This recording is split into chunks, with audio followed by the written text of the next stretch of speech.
Hello, all you hardcore boxing fans out there. How you doing? It's Russ here from Porky's Corner, the voice of hardcore boxing. Video here for you today, the 26th of the month, so you've had 6 extra. So before I introduce my next guest, I just want to say a big thank you to everybody that's watching the videos, but watching them for longer. It's up to 83% now. You're watching 83%. So of the video, so that's good, because it used to be a bit lower than that. But so the longer videos are now paying off, so people are interacting and I'm holding the audience. So I don't know if it's because I'm funny or my delivery, or if it's because of any goofy teeth. I don't know. Could get a train through them bottom ones. Courtesy of South Yorkshire, please. But anyway, thank you very much, and thank you for liking and subscribing. We've hit over 10,000 subscribers. I think it's 10,042 as I've just checked. So that's good. So thank you very much. Today I'm joined by Craig from, whereabouts are you from, Craig? Worcestershire, Malvern. Worcestershire. Today I'm joined by Craig from Worcestershire. He's got a gym there, aren't you, Craig? Yeah, personal training and like group fitness gym. Brilliant. Whereabouts in Worcester's that?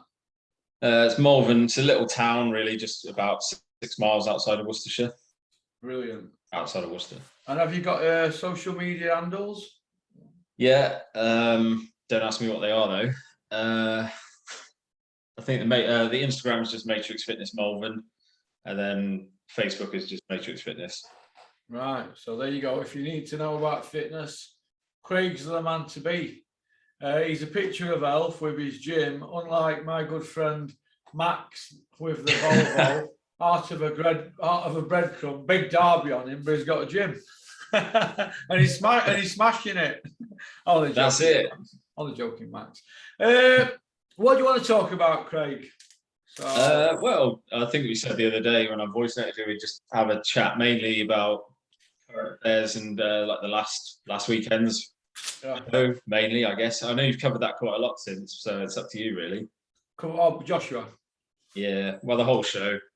Yeah, well, we usually most YouTubers usually cover it for a week and then they knock it on head, till Eubank fight. I've done a couple of videos on it. What do I think about it? Well, I've been banging on about it for years, and that he's a protected fighter. Everybody knows he's a protected fighter. If you study the game, you can see that anybody who were any good, Eddie Hearn signed them or tried to sign them to keep them away from Joshua. Meaning Luis Ortiz or Alexander Usyk, he signed them. He tried to sign Wilder, tried to sign Fury. Didn't want any of them near Joshua because he's got a weak chin and he's got limited skills. But he looks the part, says all the right things, does all the right things, and basically he's a manufactured fighter, isn't he? It's there for all to see. And don't forget, right, if you've got a mandatory, right, why would you pay him step aside? I think that alarm bells ring off for me. They're paying this guy step aside. So he had one lot of step aside, then he didn't have a second lot. They had to fight him. We backed into a corner to fight him. And I've explained in my videos how they did it. Frank Warren got Steve Collins to upgrade to super middleweight. So when you upgrade it with the WBO to the next weight, as with WBC, you go straight in as mandatory. McClellan did it with WBC, didn't he? Because he fought Ben. So Collins did it with WBO. Eubank didn't want to fight Collins, but he had to do. So Barry Hearn didn't even win purse bid. It went to Ireland because Hearns don't win purse bids, do they? And it's the same thing with Usyk. He went from cruiserweight, he were undisputed, so he had one at WBO, one at belts, which were WBO, and he were dropped in at heavyweight, so he's straight away mandatory, isn't he? But they kept dragging the feet, didn't they? Now Usyk had a bit of step aside because Shane McGuigan said it on an interview. Did Joe Joyce's team? Because nobody's saying out, did they? If he didn't, why weren't they pressuring? Why weren't they pressuring for that fight, Joyce? Because they probably had their palm grease as well. I'm not sure about that, but did they? Sam Jones, did you get your palm greased as well? Was it under the table? Or did him and Joyce take money as well? Because something's gone on, because why would you be managing a fighter or advising or whatever they call it, consultant to a fighter, and not pushing for that fight don't add up. And I don't think Joshua wants to fight Joyce or Usyk. I think he's frightened to death of them. But he was kicking and screaming to fight Usyk. And that's why they had a rematch clause, didn't they? Because they wanted 2 bites at cherry. Look, Fury fight's always going to be there. If Joshua loses 5 times, the British public have invested that much time in it, it's always going to be there, isn't it? Unless it goes on for 10 years like the Khan Brook one. You know what I mean? But what do you think? Well, even then, it wouldn't surprise me if it still happened that much further down the line. But I think Fury will have walked away long before that happens. But what you're saying there about Sam Jones and Joyce wouldn't surprise me if they didn't want to risk Joyce near Usyk at the moment, because he sort of worked his way into a decent position at the moment, hasn't he? I think they fancy Joyce much more against Joshua than him with Usyk, who Usyk's already beaten him, hasn't he? In the Usyk took him to school, didn't he, when they fought in that tournament? Don't forget there were no headgear on that as well. Yeah. I know. Well, Joyce, I suppose he's improved now. He's certainly bigger than he was in that fight, but I still think Usyk would round him the way he did Joshua the other night. Have you ever seen my Joe Joyce impression? No, but I want to.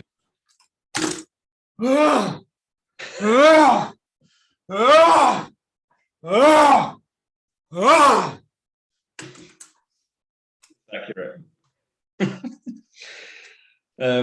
He doesn't. He is a machine. To be fair to him, he could be best out of a lot of them, couldn't he? To be going. He just keeps that same steady pace throughout, doesn't he? Never overexerts himself or takes a round off. He just has that one same pace, which would give someone like Joshua, who likes to have a bit of a breather if he can, nightmares.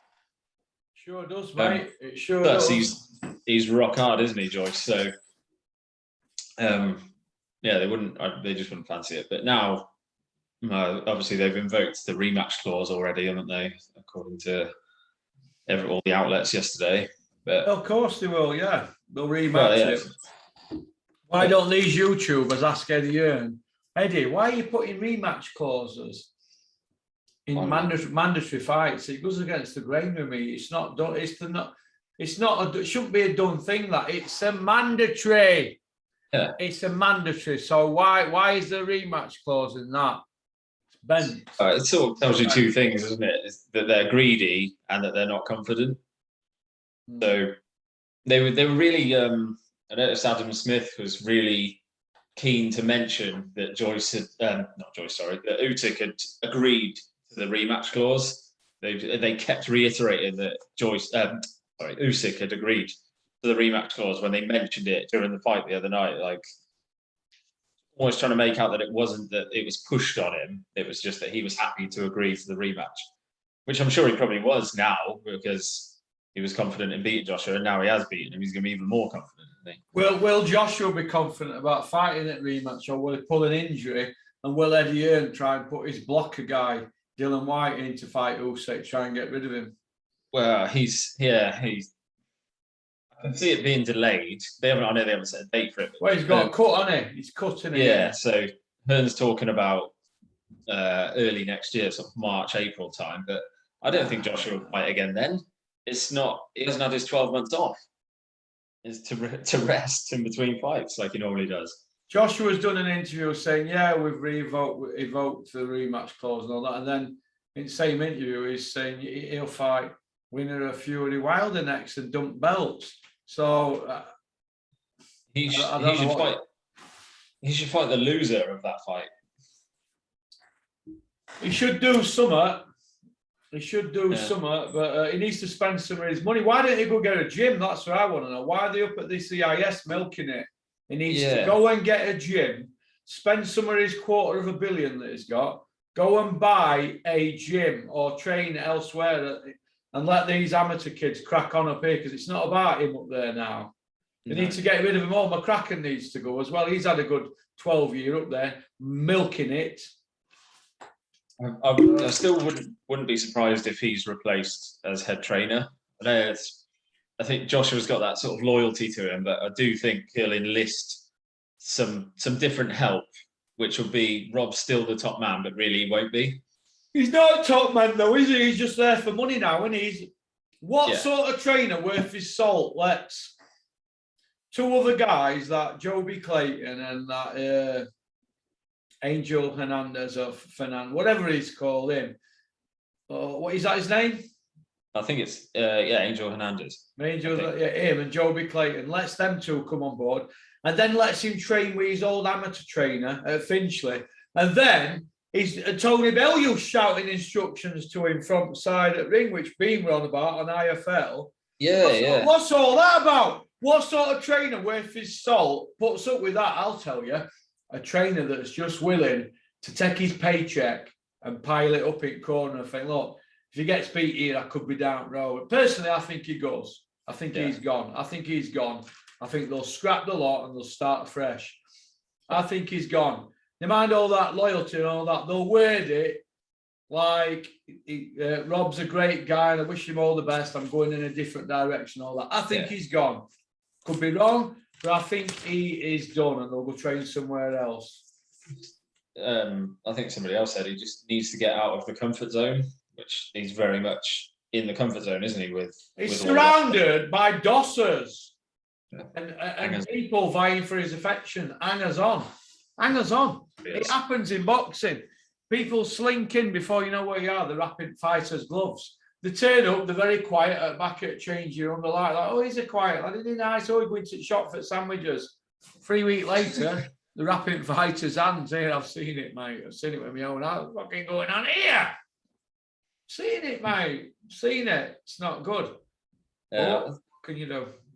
Well, I don't know. It's amazing how after Saturday night, the majority of people are sort of saying how it just looked like Joshua would never have any chance of beating Usyk after that performance. And then 2 days later, people are coming out saying the same thing they were saying before Saturday night. He needs to impose his strength. He needs to impose his power. But the problem was he couldn't because he doesn't like getting hit. Right. That's why. Wrong. Sorry. No, I'm going to tell you, saying people are coming out saying all that. Yeah, they're all fake accounts on £10 an hour controlled by Eddie Hearn. Yeah. I saw Eddie Hearn's little Twitter army coming out saying all that. Fake. The PR machine now is in overdrive. Oh, yeah. Hugely straight. You want to see some of the stuff I get sent, mate, saying that Joshua lost on purpose so he could come back because he had rematch and he could be a 3-time champ like Ali. But I think Terry said in the other video, what's the point of being your 3-time champ because you've lost the belt twice? Not like you've given it up to have a break and then come back. You've been beaten. So it's not really much to shout about being 3-time champ if you've been knocked out and then schooled to lose the title twice. Yeah, well, if you look at his CV, he's had 12 pay-per-views, 11 of them title fights, right? And he won 9. But out of them 9 wins, only 5 were champions. 2 were paper champions, Parker and Charlie Martin. The other 3 were a fat man, Andy Ruiz, who knocked him out first, Vladimir and Povetkin, old men in the 40s. So, do you know what I mean? That's Joshua's CV. Utter shite. Shite. But nobody's going to tell them, are they? And Eddie Hearn keeps going on about resume. Look at the resume. Keeps going on about that, doesn't he? Resume. The resume's shite. He also in that resume of names. I think there's something like 13 of the names on Joshua's list are also on Wilder's. Never mentions that though. Listen, Vladimir Klitschko beat 20 world champions. Joshua's beat 5. He's got a long way to go. Lennox Lewis beat 14. Ali beat 16. Mike Tyson 9. Tyson Fury 3. Joshua 5. We're in the poorest era ever! It's the poorest fucking era ever. That's how poor this era is. It's true. But they can only fight who's around, I guess. But yeah. What did you think to Bean throwing him under a bus on IFL last night? I haven't seen that yet, actually. I saw his immediate reaction post fight, where he sort of looked a bit lost, carrying his bags out of the arena. But I thought his commentary the other night was good, apart from the usual sort of catchphrases coming out. a cacophony of noise. Cacophony, yeah. He sat there with his thesaurus, isn't he? Is that one of them Eton words that he comes out with? Cacophony. It must be. It must be, yeah. He's very descriptive, to be fair to him, but then he just waffles. So there was one stage, I think it was round 11 or 12, where he just threw out some boxing catchphrases for no reason. I think he said the sweet science, styles make fights, and then something else, all in one row, just for no reason whatsoever. Down the line and all that. Yeah, I think a good big and beats a good little. How many times did they all say that on Saturday night? Johnny Nelson must have said it about 6 times. Did he say, though, Craig, rough, tough, rugged, durable, all action, compelling? Did he say all that? I think he said compelling, but I reckon he's been watching your videos and knows how much you repeat that, so I don't think he likes to say it anymore. Don't say that anymore, now dare you, Bean. I know you're fucking watching, Beanie, and that laptop in. But Chisora wasn't on the card, so he didn't have anyone to say rugged about. Rugged? Chisora? Is he still going, Chisora? Jesus Christ, he's like an old steam train chugging away, isn't it? Rematch Parker, isn't he? Ring a few, but they're going to ring as much as they can out Del Boy. He's already talking like Scooby-Doo, Del Boy, isn't he? Have you seen him? Yeah, I watched it. Go on. I just saw last night that he's on a BT Sport thing now with John Fury and Bunsey. On a bus? Yeah, for some reason. Okay, now. On a bus. Bunce there hanging hard at the back of John Fury. He's actually all right, Bunce. I like him, but John Fury's only there because Tyson's with BT Sport. As soon as Tyson goes to Sky, and he will go to Sky eventually, you know that, don't you?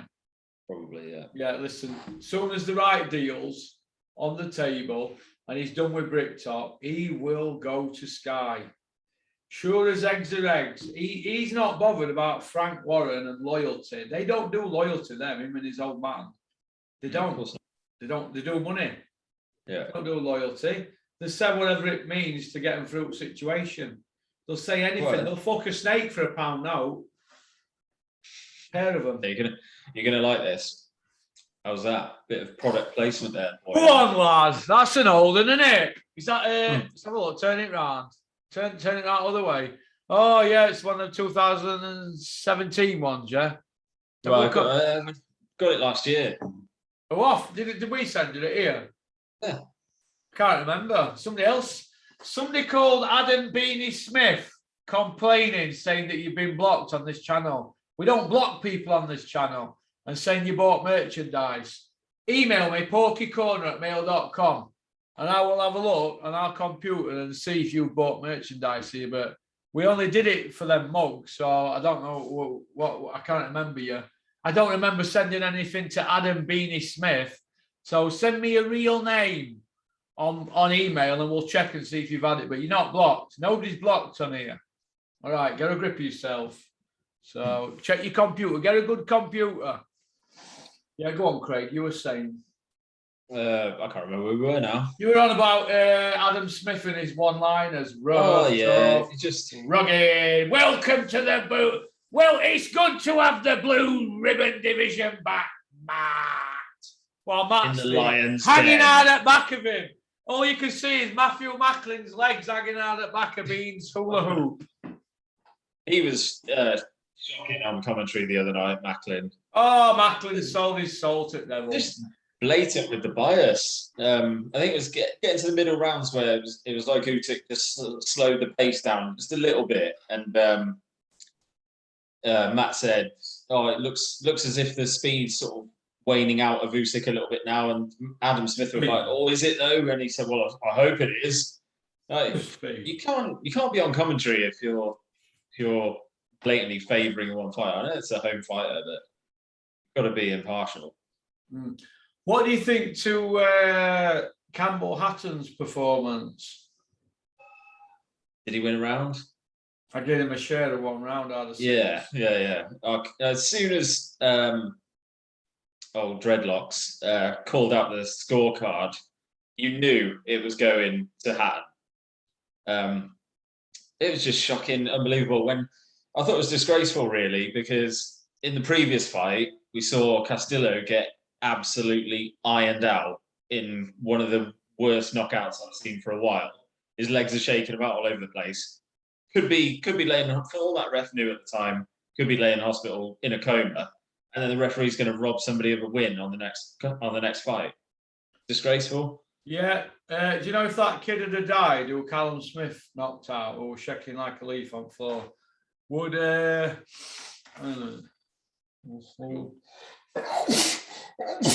got to be good for my COVID test, haven't I? Friday morning. I hope I fucking got COVID because tech guy's got it, hasn't he? You know, oh dear. Cameron, yeah.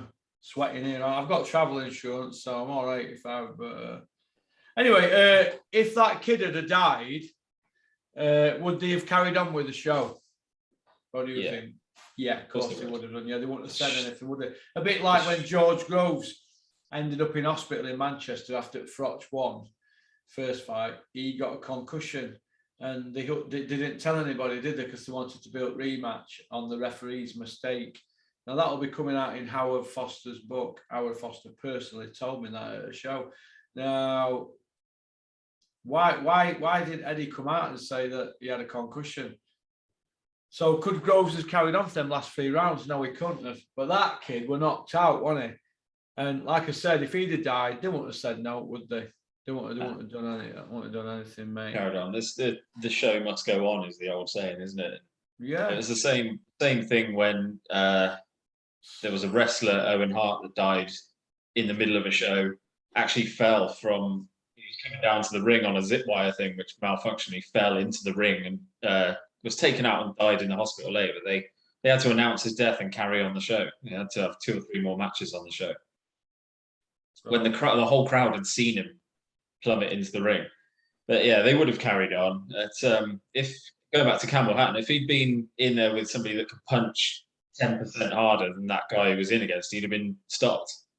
Look, the Campbell Hatton thing is heading for a disaster, just like the Conor Benn one is. They're heading for disaster, like Anthony Yard, because you don't jump the levels, do you? But Campbell Hatton's not even at a level. He's a gimmick.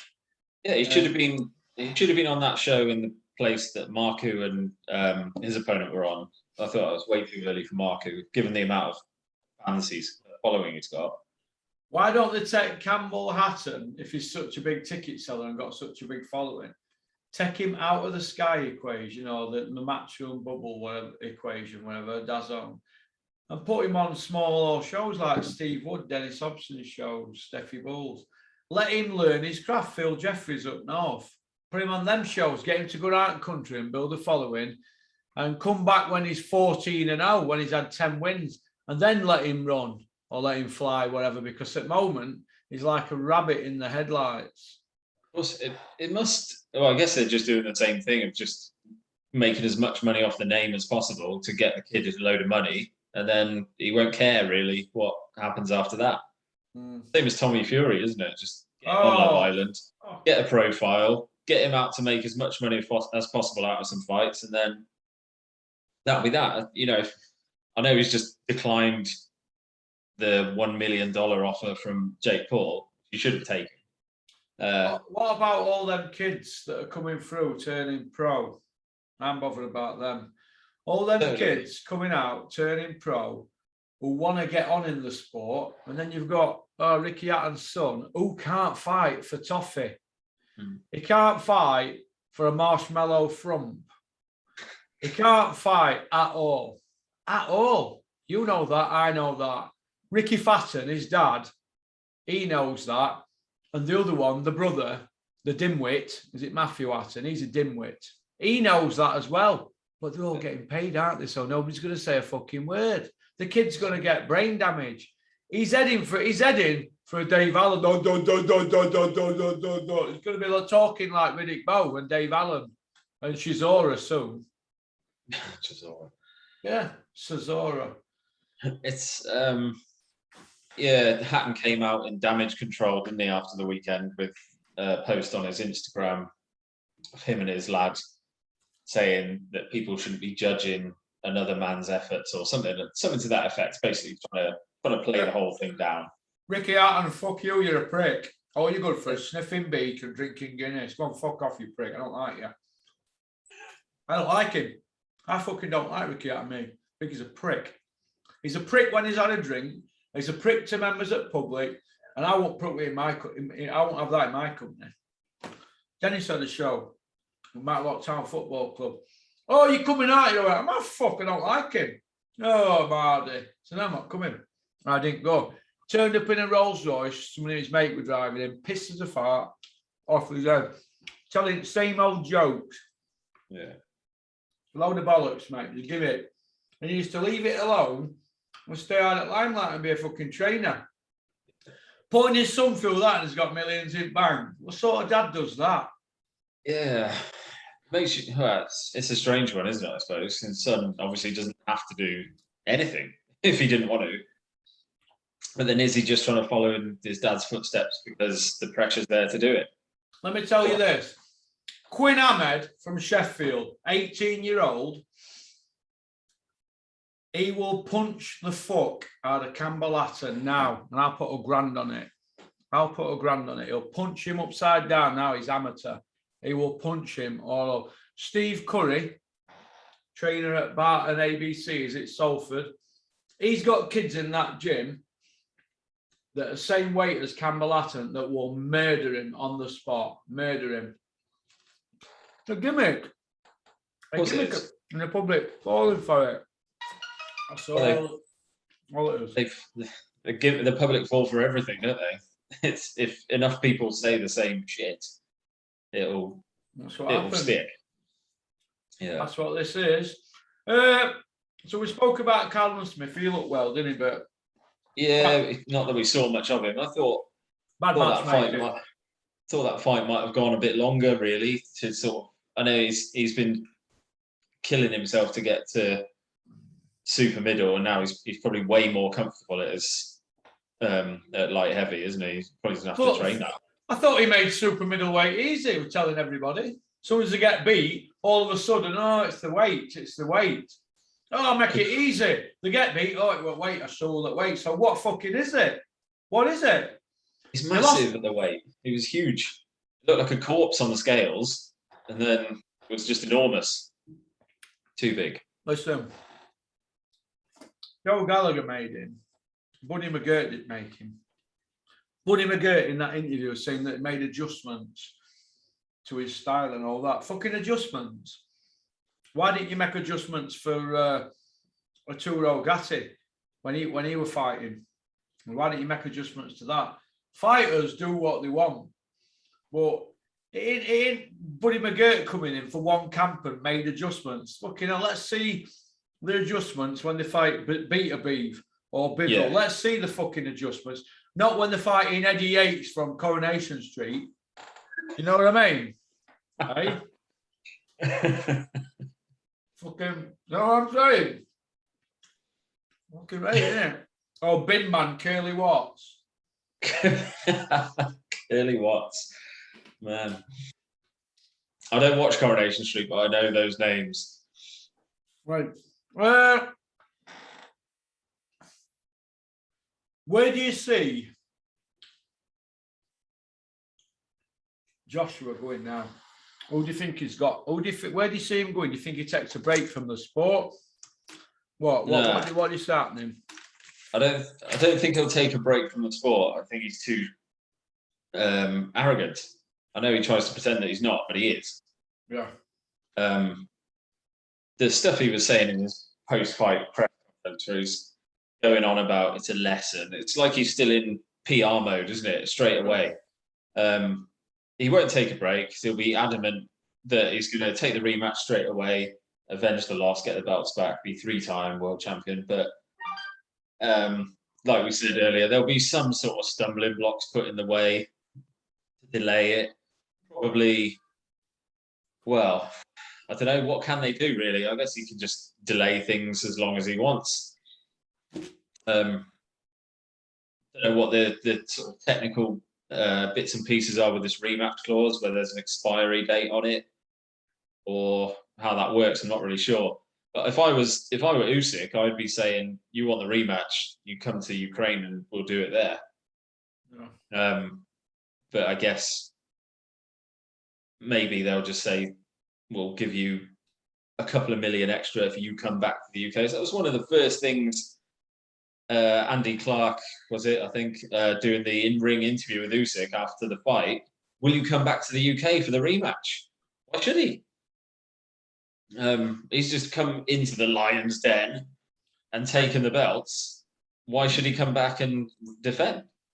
But going back to Joshua, I think he'll just go. I think he'll get a new head trainer, possibly go and completely change what he's doing, go abroad and train somewhere, and then go for the rematch. If he loses, who knows? Depends, I suppose, where Fury, Wilder, and whoever else is at by that stage. Right. But I think Fury will beat Wilder again. Yeah. Easier this time. Yeah, I think as soon as Wilder feels a few punches again, he'll just, everything that Malik Scott has apparently taught him will go out the window, and it'll be swingers. Oh, if he catches him, he's going to go in. Don't know. I think now Fury's sitting at 19 stone something. I think he can hold the shots a bit better, but it depends how flush. But Fury doesn't stand still long enough to be caught. Is Fury an exciting fighter? How many exciting fights have you seen him in? Well, I'm quite a fan, so one. Which one? The last one. See, I thought Wilder Fury 1 was exciting because you didn't know what to expect from Fury, because he was obviously weak from just dropping so much weight. That's why they need each other. So I think the last one was exciting, but I think that's just partly what Wilder brings as well, knowing that in a split second it can be all over, or no matter how, it could be 11 rounds down and it could be finished, turned on its head straight away. So yeah, I think Fury will beat him, possibly not as easily, but he will beat him again. And then what does Wilder do? Call out Joshua in the meantime? Maybe they might go that route. I'd fancy Wilder to beat him. So Joshua, fucking hell, man, they fucking write him off. Overwhelm him straight away. And you saw what Joshua's reaction was like to feeling a couple of stiff shots from Usyk. He felt Wilder's jab, which is actually underrated, I think, Wilder's jab. He's got a solid jab when he actually throws it. That Joshua would be backing off straight away, but then Wilder would just bombard him like he does. Yeah. How's Instagram Porky's Corner account coming on? Oh, I'm sorry, but I need to get some more time going on it. Have you thrown toweling? Have you thrown toweling? No, not at all. Not at all. I was going to actually today or tomorrow whip a bit of a clip off from the Ponzi scheme video you put out. What? Because obviously, go on, sorry. Just anything, a little snippet of anything from that. You know, you've always got plenty of 30-second to 60-second. Well, just all you got to do is get your phone and put it on it and pick the bit out which you think's the best bit to put on Insta. What's our Instagram thing called? Let me just check. You mean you don't know, Craig? Not off my heart, no. Porky's Corner _1. Porky's Corner _1 Instagram. Yeah, you get a lot of message requests on there from various just random people asking you to do a video about this, video about that, but it's always stuff you've already covered. Then had that bit of interaction with Sam Jones on there, where he said he was going to get in touch to come on. Any folks, Sam Jones, porkycorner@mail.com. Stop by any time, Sam. You gimp. Yeah, I didn't think he would. He won't fucking take me on him. Again, it's another one of those things where, because he said that on the comments on there, everyone thinks that he's open to all things. He's one of those guys, he's going to go and talk to Porkies. It's not going to happen. He's just using my name for fucking to get his sent out there, aren't you, Sam? Bit of front, yeah. Yeah, it's going well. I'll get a couple more clips on there by the end of the week. I won't put a clip from my video on there, so that'd be a bit weird. Well, so this is how I look at it, right? I don't interact with them on that Insta because I ain't got fucking patience for it. I ain't got patience for half of them. But 99% of them are trolls. Yeah. Ah, trolls. Look at that prick who sent me to fucking Kent for that Alan fucking Minter interview with a load of bollocks. Oh, like that, we'd see Alan Minter. Oh, a load of shite. All the way to Kent. Medway in Kent, yeah. What's that, about 4-hour drive from yours? 4 and a bit, yeah. Got there and I thought, something's not right here. I was checking into a hotel. I thought, let me fucking ring him here. I rung him. Fucking thought, his fucking phone's gone off. Do you know what I mean? And luckily, I'd left my cash card in car to pay for hotel. I saw, let me just go get my car. And a sixth sense told me, he's not answering the phone. He'd been talking to me on the way down. And then obviously, I realised that fucking hell, it's a wild goose chase. Do you know what I mean? But that's social media, isn't it? You play the social media game, you're going to get your fingers bent, aren't you? But yeah, he did. Look, at the end of the day, right, we take it on chin, don't we? I had a bit of time out, fucking long drive, 16-hour day. But I won't fall for that again. But whoever it were, I hope that made you happy. Sat in your mum's spare bedroom, eating your pot noodle with your Transformers bedspread. But okie dokie then, is there anything you want to say before we wrap it up, Craig? No, I don't think so. Just congratulations again on 10,000 subscribers. That's amazing. You should have something being delivered to you today, I think. Oh yeah. Thank you very much. Should be arriving today. You're welcome. Weed or cocaine? Yeah, you'll have to wait and see. Okay. All right. Right, I'll wait for that then. Yeah, it should be arriving today. I sent it out yesterday, so it should be with you. Good man. Good man. We've spoke about what you do. You do personal training down in West Midlands, isn't it? Yeah. Worcester. Yeah. Big Ron Atkinson lives down there, doesn't he? Somewhere nearby, yeah. So quite a few sort of celebrities live near Worcestershire. Russell, what's his name? Richard Hammond lives over Ross-on-Wye. It's about a 40-minute drive from here. Hammond. Floating about in his helicopter, yeah. His mate Clarkson's from down here, Berg Wallace. Yeah, yeah. In Doncaster. Yeah. And Clarkson, go on. Seen Hammond because the Morgan Motors factory is literally about 2 minutes away from my house. Yeah, he's got a Morgan, hasn't he? Yeah, so he's been down here. He's always around test driving a new one or whatever. He filmed something around the sort of country lanes around here driving one. Do you know what? If he were in jail when I was doing my last sentence, I'd have him mopping my cellar every day. Hammond. I say, Hammond, you would do it as well. This, you little bitch. But they've done well for themselves, haven't they? Big time. Well, Jeremy and them have done well for themselves. He went to school up here as well, up Derbyshire, up near here. Yeah. Oh, Jezebel. Right then. Peace out. Thank you very much for coming on, Craig. We'll get this out today. We'll get it out straight away. It'll be out for 12 o'clock this. I'm not going to bother with that live chat stuff. Just put it straight out. All right. I'll pick a nice thumbnail and we'll get it out for 12. All right. Listen, you take care. Have a great week and I'll speak to you probably when I'm in Turkey, or I don't even know if I'm going to take my phone. I just need a break from phones. But I'm back on 12. Okay, cool. That's if I get it. I mean, I've got all this shit to do here now. Boarding pass, PCR test, flight tickets, NHS app, print off. Always print them off, I've been told, because these bastards at these airports, they're fucking ruthless. These airport companies, the jet people, they do anything to fucking not let you on plane and keep your money.